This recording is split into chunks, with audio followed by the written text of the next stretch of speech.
Hey guys, it's Allie. Welcome back to Infertile AF, the podcast. This is episode 234 called Tasha Van Howe. This podcast is sponsored by RECEPTIVA DX. RECEPTIVA DX is a powerful test that has helped thousands of women who have experienced recurrent pregnancy loss or IVF failure. The test helps detect inflammatory conditions of the uterus that might be preventing you from becoming pregnant or staying pregnant. The most common underlying condition of a positive RECEPTIVA DX test is endometriosis with or without symptoms. If you or someone you know has struggled with IVF, RECEPTIVA DX may give you the answer and treatment protocols that you're looking for. Talk with your doctor about RECEPTIVA DX because the journey is so worth it. Plus, guys, Infertile AF listeners are getting $75 off the RECEPTIVA DX test. So all you have to do is go to receptivadx.com or download the app RECEPTIVA DX, use code INFERTILEAF23, and you'll get $75 off. Thanks, RECEPTIVA DX. Okay, guys, you are in for a ride with this next story. Tasha, who is the author of her memoir called Miss Me Always, has been through so much. I don't want to give any of the details away, but I will just say that she self-proclaimed it as a lifetime movie, everything that she has been through on her family building journey. So there's a lot going on here. I want to thank her for being so honest and open about her story. And without further ado, this is Tasha's infertility story.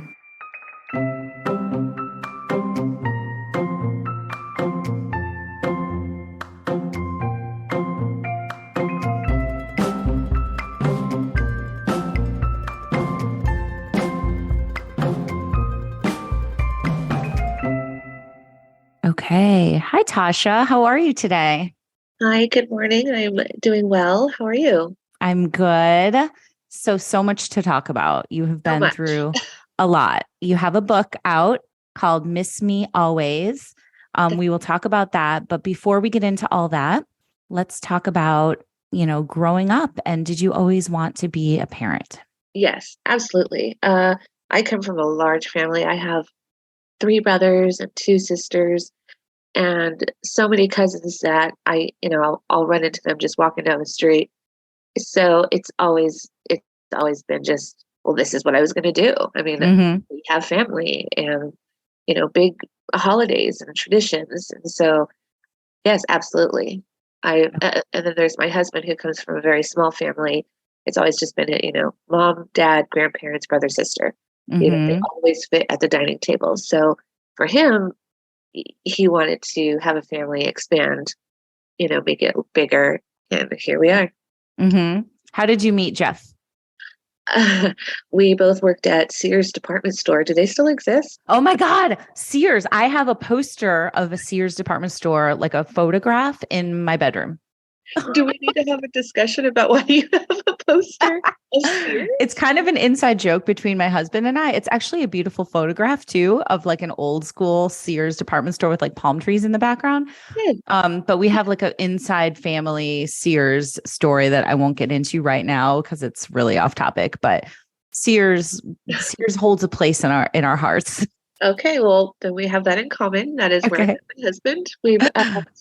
We were both in high school and we had new hire training together. And I saw him, standing in the back of the room and I was like, he's going to be my man. But I was only 16 at the time and we started dating. We've been together ever since, all through college and everything. That's so funny. So what department did you work in? I was in the men's department and he was lawn and garden. And I was in the men's department one day working with like a coworker and I was telling him how cute this guy was. And he goes, yeah, I know who he is. And I'm like, yeah, that guy. And he goes, he's my best friend. Oh my God. So you got together at 16. So did Vince and I, my husband. Oh, that's so awesome. Yes. It's so we've been together now. Wait, should I say how long that might age me? We've been together 27 years in total. Yeah. Everybody knows that I'm old AF. So yeah, Vince and I have been together for 30 plus. Okay. So you met Jeff. And then when did you guys, how old were you when you got married? And when did you start talking about what kind of family you had envisioned together? Actually, while dating, we already started talking about what family would be like. And we were at a punk rock concert one day and the guy in the band. It's Voodoo Glow Skulls. And this guy named Brody, who was a trombone player, we were driving home from the concert, and somehow we decided that when we have kids, we're going to name our son Brody because we liked it. Mm-hmm. So early on, we already talked about family in the future. And then we got married when I was 28. And right around my 30th birthday, Jeff sort of brought it up about starting a family, which I was kind of shocked by. I figured I'd be the first one to bring it up, like that I was ready, but he was. We started right around my 30th birthday. And, I am now 43 and still no children at home. Okay. So what happened when you guys started to try?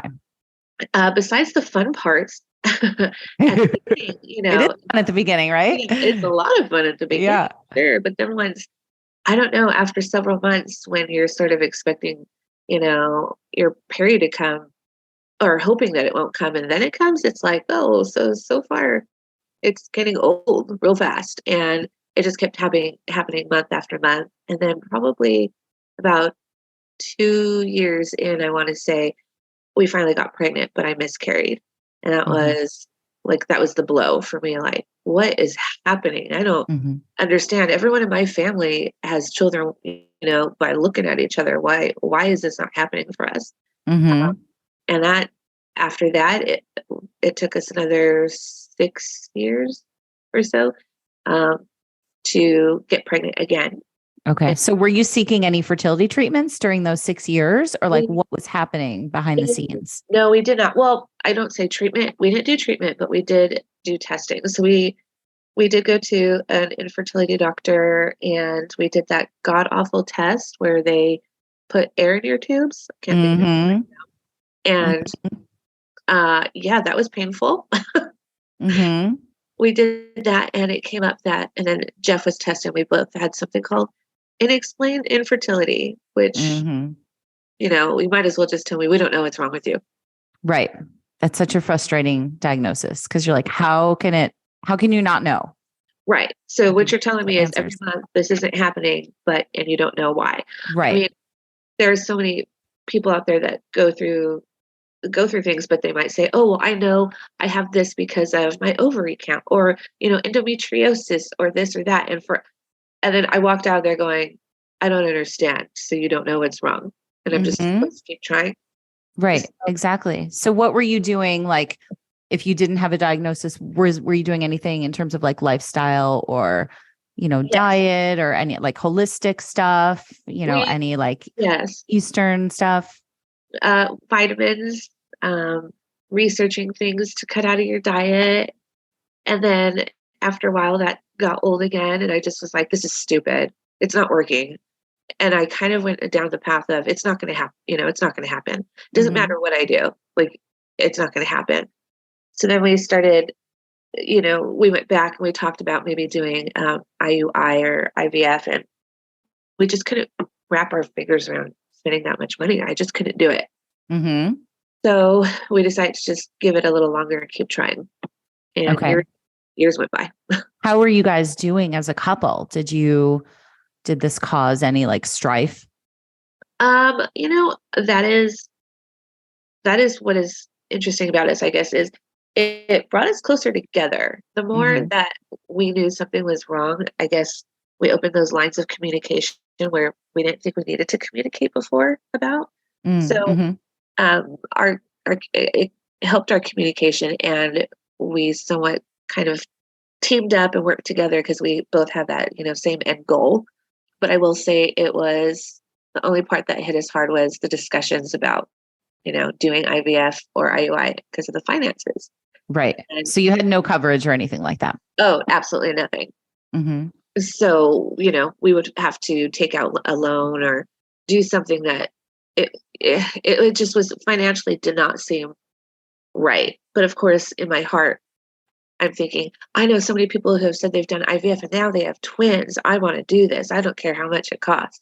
But my husband, with the smart head on his shoulders, is going, yeah, we can't afford it right now. I know. It's so frustrating how expensive it is and how few people do have coverage. Like for me, it was all out of pocket as well. And for so many people, it is.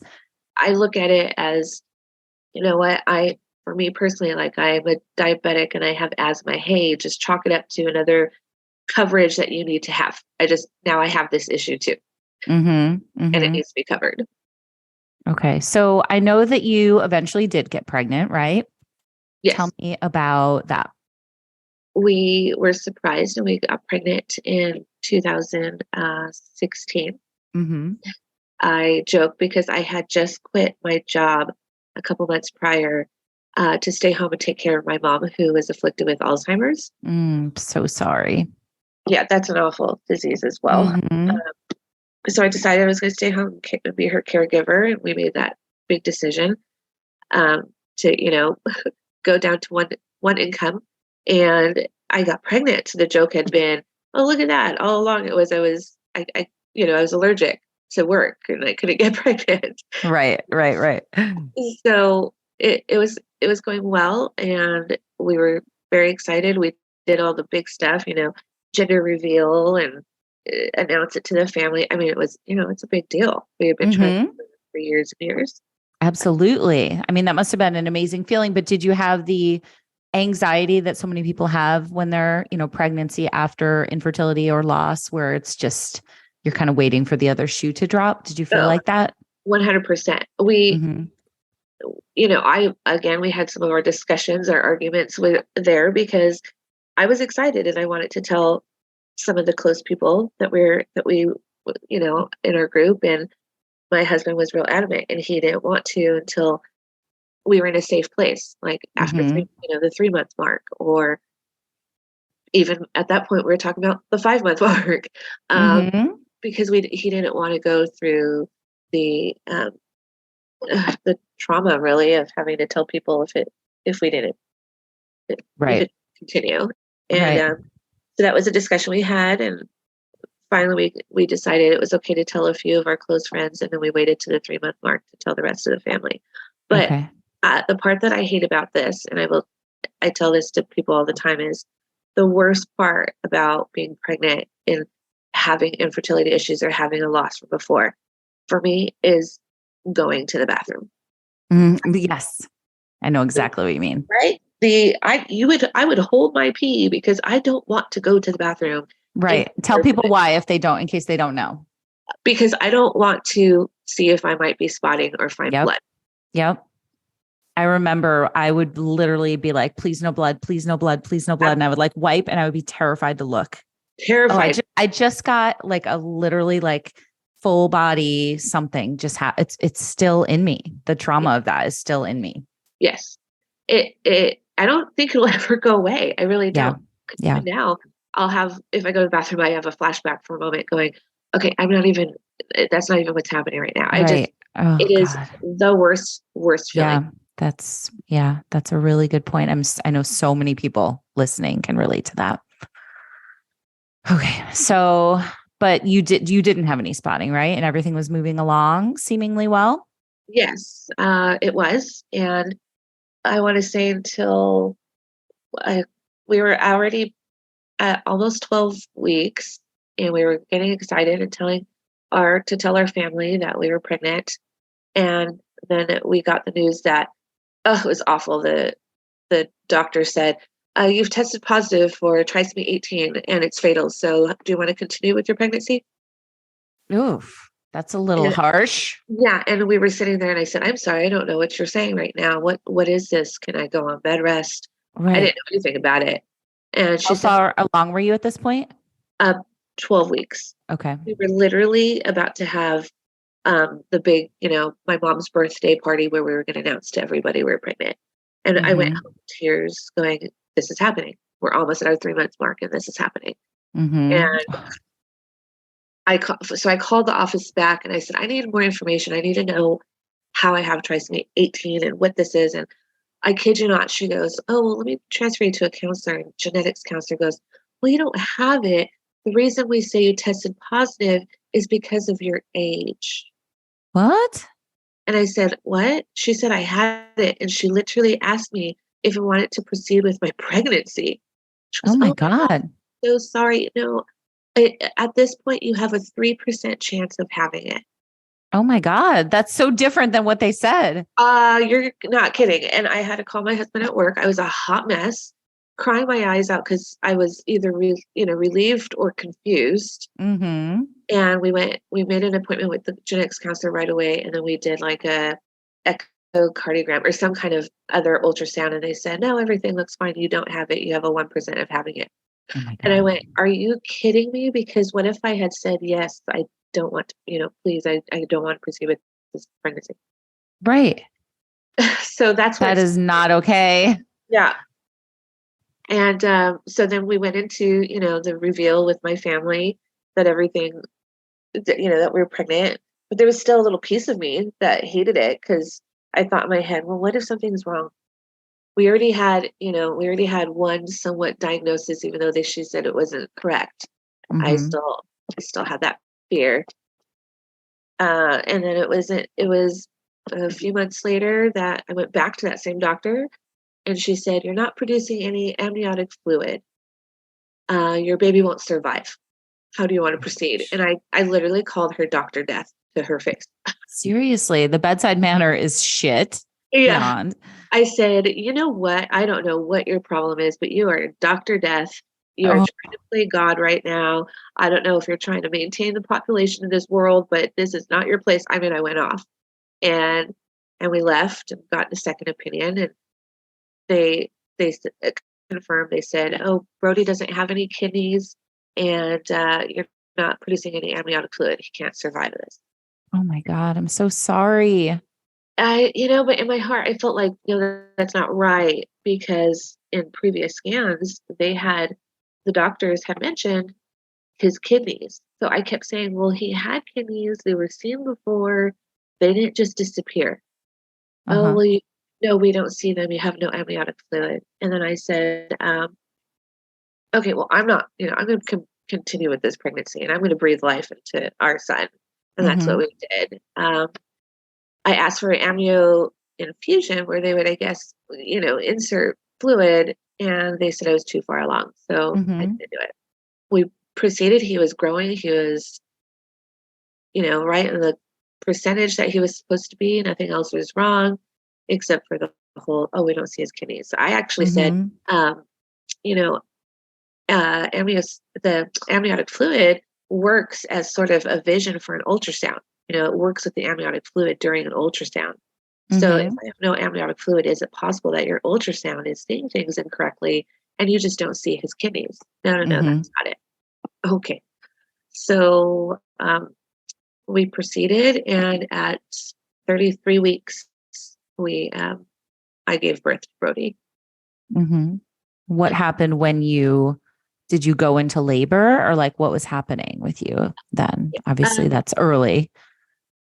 Yes. I somewhat went into labor. I started having contractions, and so they finally decided it was best to induce me. And during that time, and they were talking to me about what was going to happen next. They said during labor, we will not monitor Brody because we don't think that he will come out alive. Oh my God. The entire time I was giving birth, I was in labor. They did not have a fetal monitor hooked up. So, what? Yeah. This is crazy. They wouldn't even monitor him. My husband, Jeff, would go out periodically and ask the nurse, please, can you just check to see if he's still alive? And she would come in with like a little fetal monitor in her pocket, listen for a minute, and walk out and tell him yes. Almost like I don't understand this care that you got, lack thereof. Yeah. Like I truly don't understand it. How are these people medical professionals? This is hell. I asked them why they weren't going to monitor him, and they said it was because it would be put more trauma on me and more stress on me to hear him. And I thought, for me, that's opposite. I feel like it's going to keep me fighting, but okay. Yeah, absolutely. So they had no faith that he was going to come out alive. Okay. Right. The entire pregnancy, they kept saying that, but he was moving. I would joke that he was, going to be a soccer player because he was moving around like crazy and kicking and whatnot. And I thought, well, I don't know. You guys keep saying one thing. So what happened next? So during labor, I ended up having high blood pressure, and They said they needed to put me on magnesium.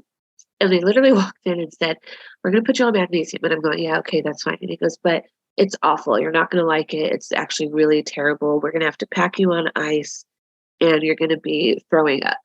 And I said, "Well, I don't want that." And well, we have to do that. And I mean, no sooner as he's telling me, nurses are coming in with pillowcases full of ice and they're putting it on either side of me in the bed. And I get the medication and I was throwing up so much that they would have to give me 7-Up just to give me something to throw up because I had thrown up so much. Oh my gosh. So while I'm also in labor, trying to have Brody, I was going through that. So my husband was by my side, bucket in hand, wet cloth on my forehead.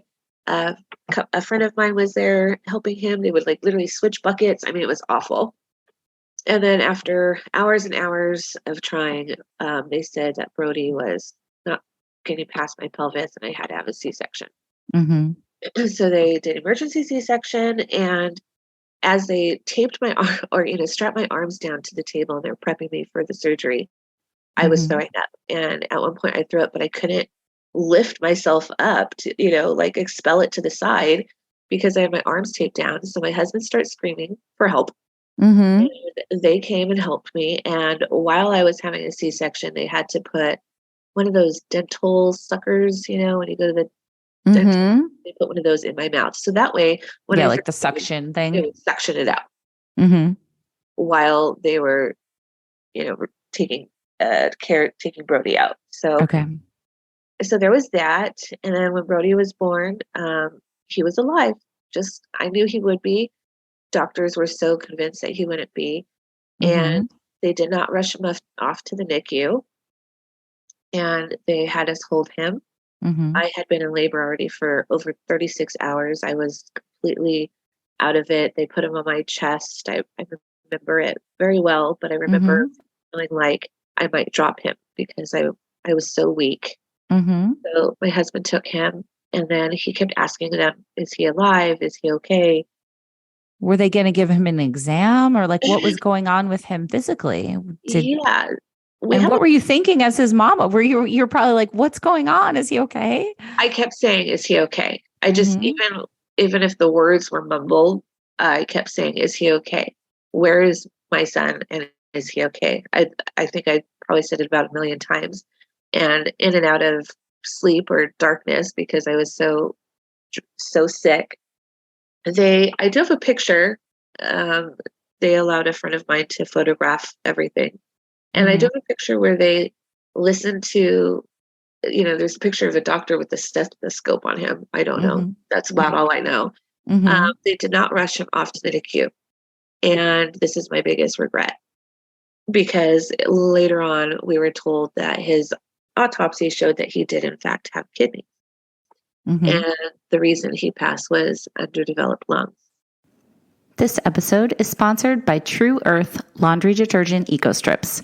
True Earth's mission is to help reduce the billions of plastic household containers that end up in our landfills and oceans every year. They currently have household products to make your chores easier in the laundry room, the kitchen, and the bathroom. So a few weeks ago, guys, I got True Earth Laundry Detergent Eco Strips in the mail, and I got the fresh linen scented and the fragrance free. And on my next 2 loads of laundry, I used one of each kind. Okay, so I'm not exaggerating when I say that I am obsessed. These True Earth strips are smaller than the size of your hand, and all you do is take one out of the package, toss it in the machine with your clothes, and it makes everything come out fresh and clean and soft. They're so easy to use, and I honestly don't think I'll ever turn back to like a big jug laundry detergent again. Let's talk about the packaging.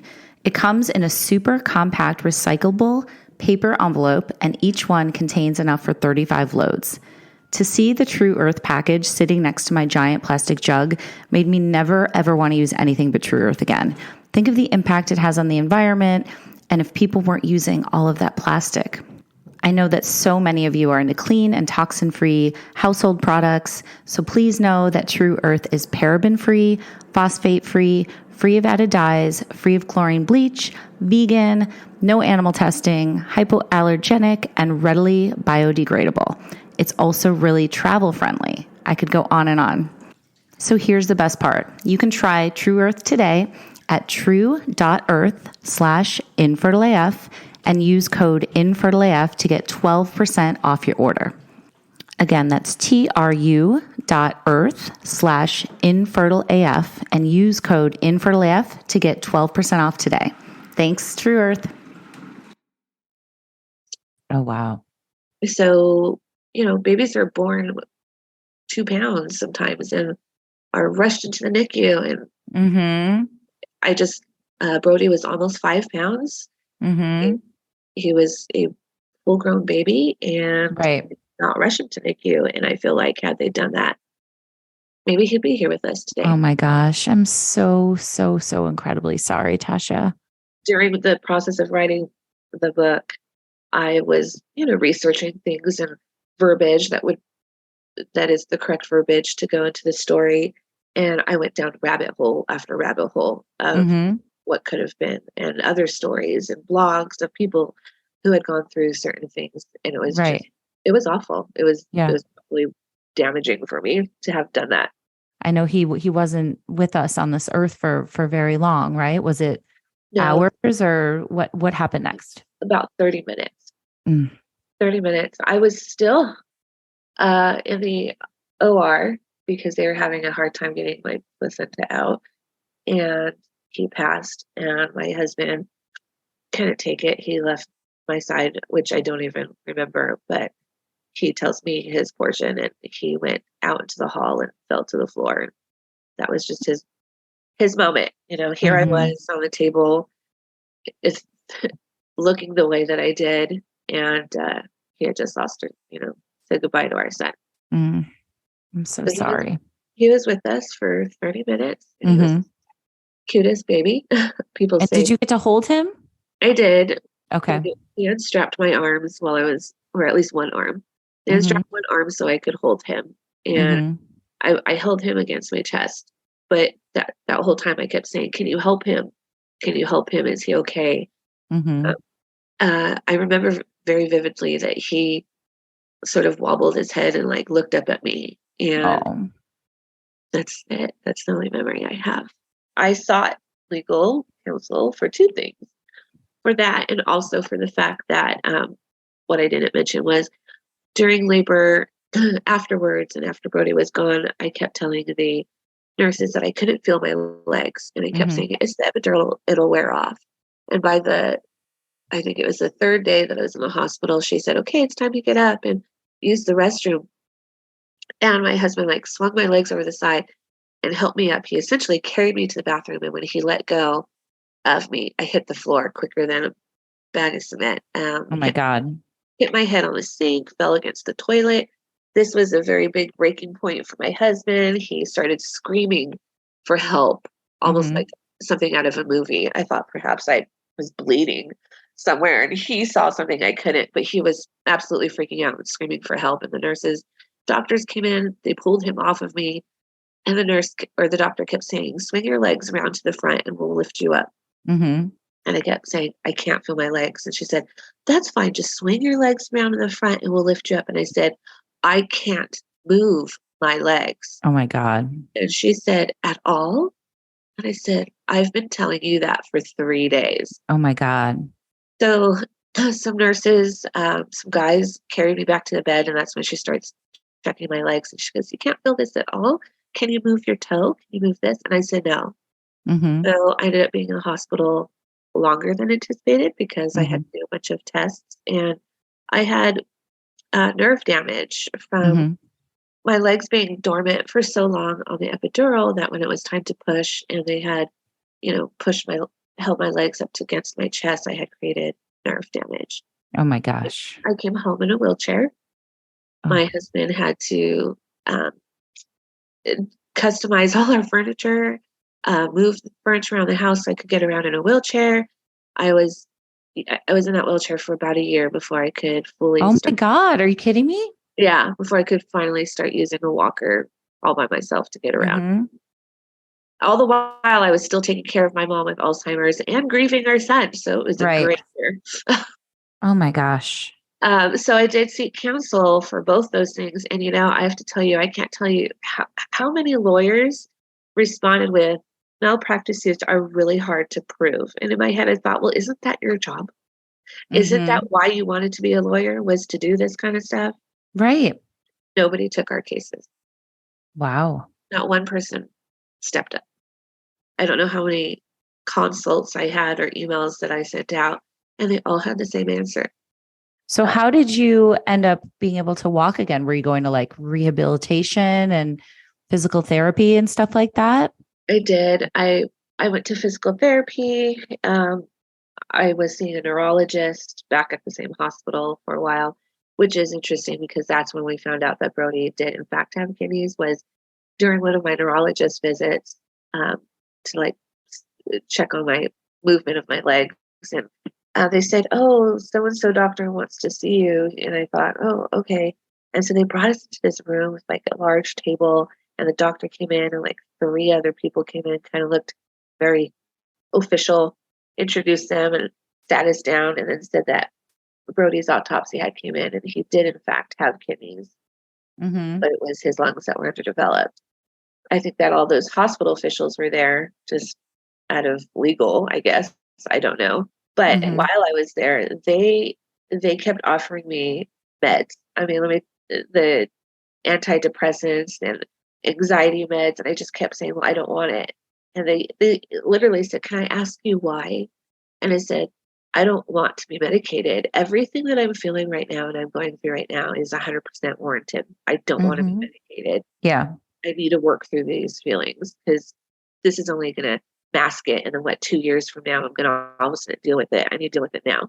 And they said, okay, well, we're going to still send the prescription home with you just in case. Oh, okay. But that was their answer. And everything was just to medicate me up.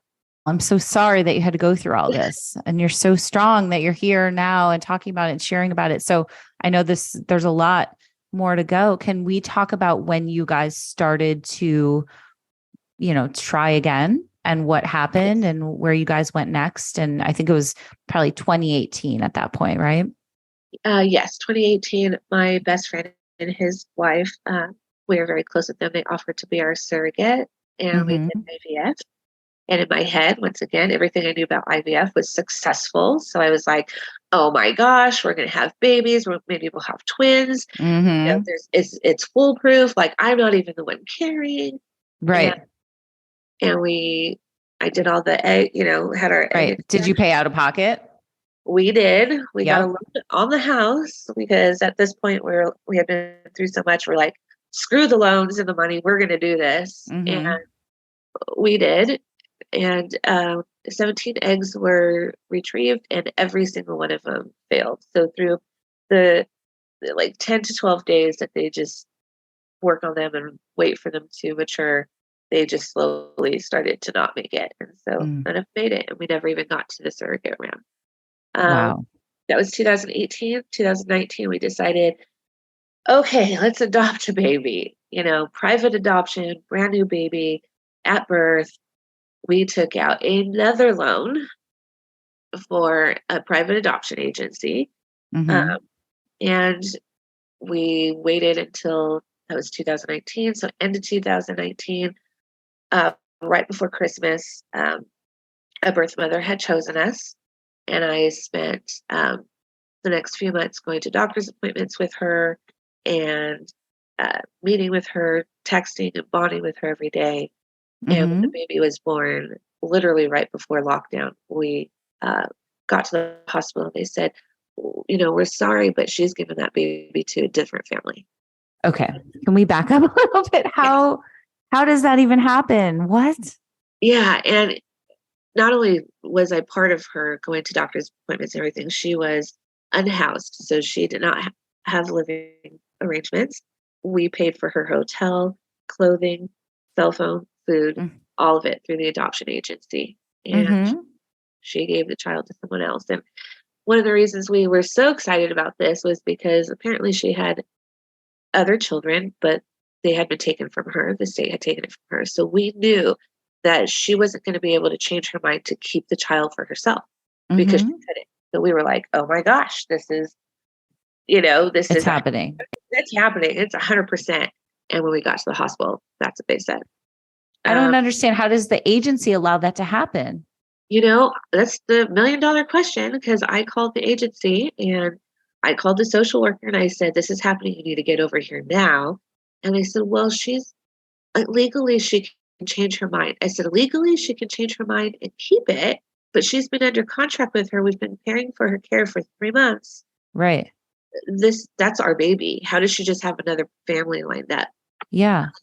So they did nothing. No social workers showed up to the hospital.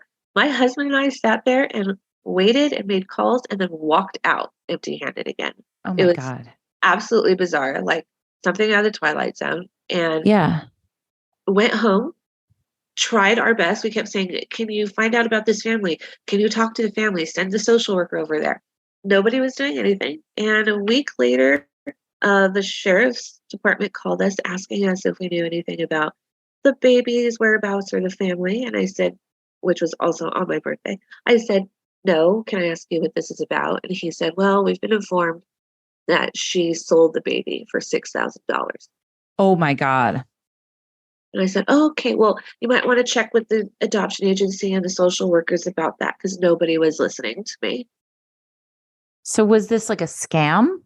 I don't know. I feel like I was scammed, of course. I don't know if it had anything to do with the adoption agency, or I feel like the Mommy and Me type place, clinic that I took her to, may have played a role in that. Every time we went to go to the doctors, I would be there in the room for a minute, but then they would ask me to leave. And I don't know if they sort of saw it as an opportunity and maybe approached her with this $6,000 baby idea. I don't know. Oh my gosh. But somebody helped me along the way. How do you even put one foot in front of the other after something like that happening, after all you've been through? I mean, I know that you talk about in your book, which is called Miss Me Always, by the way, there were times when you considered taking your own life, right? Yes. Was this one of those times, like after the adoption scam or scandal or whatever it was, the horror?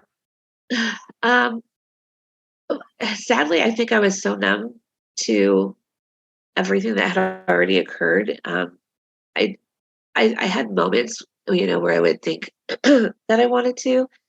They were very brief. The way I say it is really weird. Like, I get these moments where, I might hit my elbow on the door or smash my finger because something stupid happened. And that will relate to, I can't believe this is my life.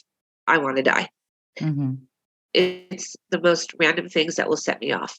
But after the adoption, it was obviously nearly nowhere near the spectrum of how I felt after losing Brody.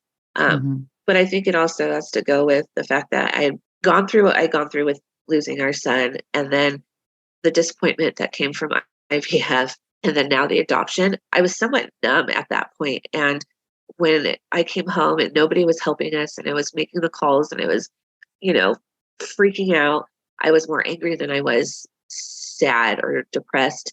And in my mind, I thought, this is what it's, of course, this is what happened. This is my life. This is what was to be expected. And I didn't go into such a dark space at that time because I felt like, I don't know, I had earned that. I don't know, that this is just how it seems to work out for us. And how did you and Jeff support each other during all these low times? Oh, when I'm at my lowest is when Jeff is at his strongest. And when Jeff is at his lowest, that's when I'm at my strongest. We really sort of bounce off each other. If I would cry over spilled milk and I'd freak out, or I'd be crying for some other reason, Jeff would be there to hold me and catch me as I cried and let me work through it, and vice versa. I want to say that the biggest part of all that, I think, is that he never, even when I couldn't walk, made me feel bad about the situation. He was always so positive, and he let me cry it out, or he let me scream, or he let me be completely, insane, and he just let me be. Whether I was happy or whether I was sad, he just let me be. And I think that was a big part of my healing, and not just for me, but for the both of us. Yeah, that makes a lot of sense. I had, we had his Brody's nursery up for so long. And we got it ready again when we were going to do IVF. We like cleaned out and started getting ready. And then when we were going to adopt, we actually put the room together more than we did for Brody, only because we knew we were bringing a baby home. We put the car seat in the car for the first time. Jeff built the stroller and everything was ready. And, to this day, there's been no baby in that room. But we left it. People say stupid stuff and have said things to me about, oh, just, you could try again, or now you could do this, or my friend did this, or, it's been 6 years. You could take the room down. Just things where I'm like, can you shut your mouth because you don't know what you're talking about? Yeah. Is there anything that anybody said that did help you? No, not really. Yeah.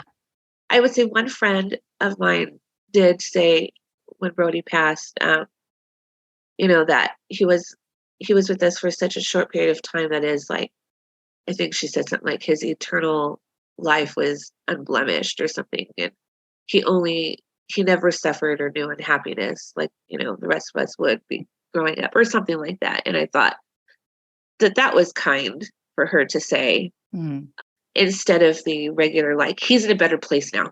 Right. Because I don't want to hear that. I really don't.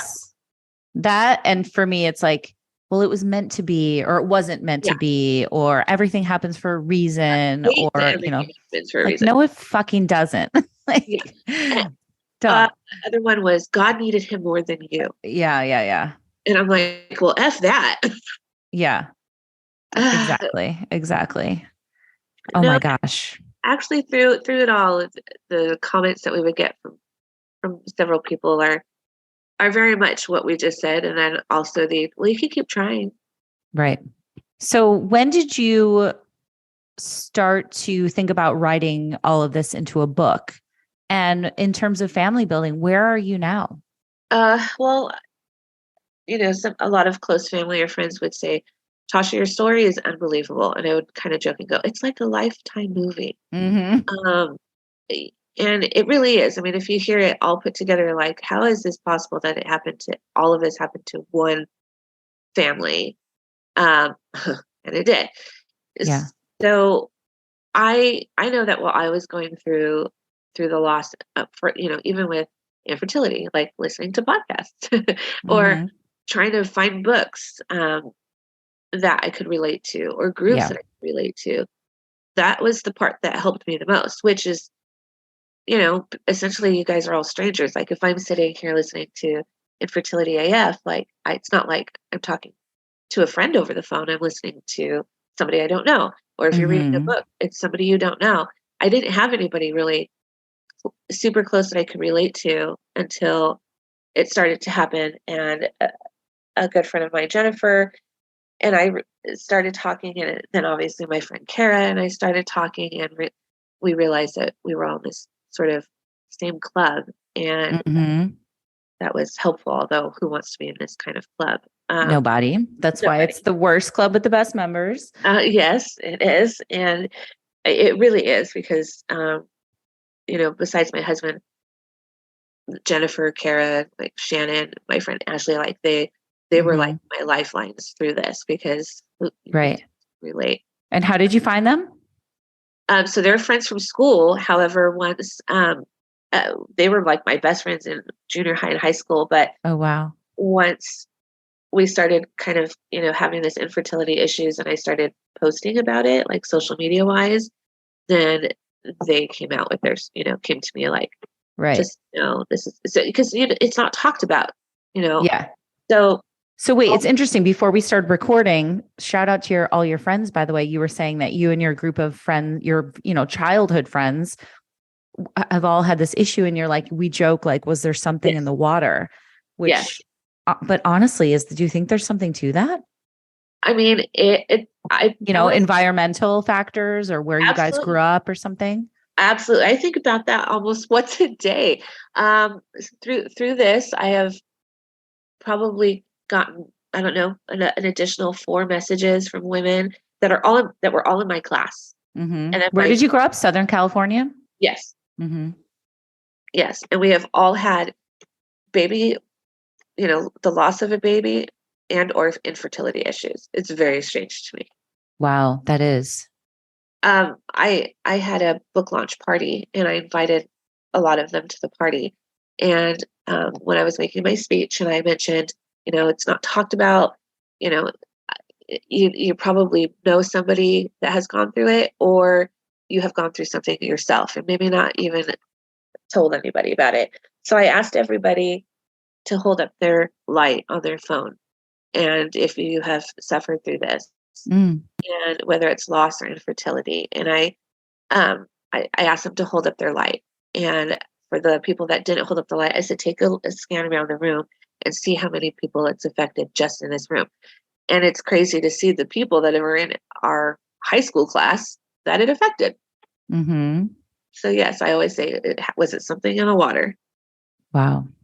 That's really interesting. I would love for somebody to dig deeper into that and see, like an Aaron Brockovich situation. Yeah, I have literally used that term. I've told my Aaron Brockovich is this shit. Totally. You should. I have thought that. Yeah. So how was the process of writing the book? Was it difficult to, obviously, this is a dumb question. Of course, it was difficult to relive all this, but was there anything that you were able to kind of uncover or maybe even like feel a little bit more healed, like in talking about all this stuff? I was hoping so, but it was actually awful writing the book. Oh, I'm sorry. Myself down on the bed and cry and say I didn't want to do it anymore. Mm-hmm. And just let me freak out. And then I would compose myself and go back to writing. The whole purpose behind it was, I wanted somebody to hear our story. And if it just helped one woman to feel healed, or not healed, but a sense of not being alone or feeling seen or heard, then that's why I wanted to write the book. But it was awful because I was reliving everything again. Everyone kept saying, well, when the book is done, I'm sure it'll be, healing for you. And even after the book was done, it wasn't, because now I was sort of still back into that place I had worked so hard to lift myself up from.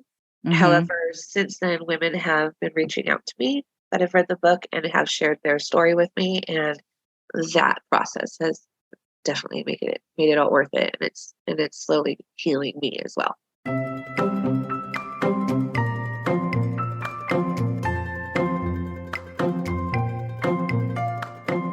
All right, everybody. Thank you so much for listening. Definitely check out Tasha's book called Miss Me Always. And thanks again to Tasha for sharing all of that, sending her so much love. And again, thank you for being open and sharing her story and normalizing all these conversations. So thank you guys for listening. As always, check out Fertility Rally, which is the community that I wish I had when I was going through it. This is a place that has multiple support groups per week. We have IRL events, we have virtual events, we have a website full of content, we have private Facebook groups, and just this badass community of people who are at all different phases, going through all different sorts of things in their journey. Everyone is welcome here, but we're all here to support each other and lift each other up. So check us out on Instagram at Fertility Rally. Check out our website, fertilityrally.com. As always, you can ask me if you have any questions about the membership, what it entails. We also have a military membership. So be in touch with me if you're interested in that. We would love to support you. And again, everybody is welcome. Thanks so much. I'll talk to you guys next time.